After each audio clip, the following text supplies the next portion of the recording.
I'm Gary Strigler. One of the jobs I'm going to be doing today is installing a disappearing ironing board in this wall.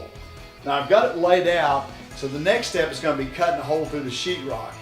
Now in the past we've used a recip saw to do that, but I'm just going to tell you that can really turn into a bad day. One time I cut through some elevator control wires that were back in the sheetrock and it was about a $2,000 mistake.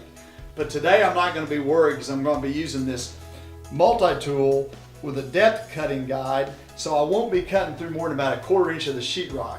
So I'm going to be pretty much just taking it easy.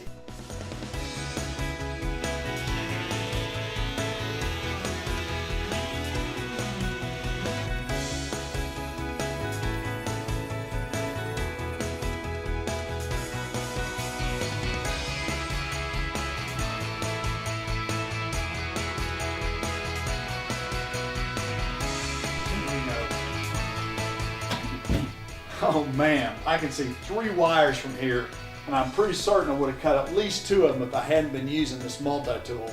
So I'm really glad I was doing that.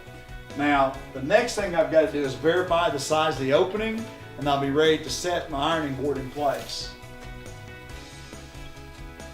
Well, I've got a little bit of a problem. This opening's a little bit tight here. You know, framing isn't always perfect. So what I'm going to do is take the MultiTool using that depth gauge and set it to where I can just make a quick series of cuts into the side of this stud, and I should be able to just chisel out in between those cuts. It's an old trick that I learned from a carpenter years ago.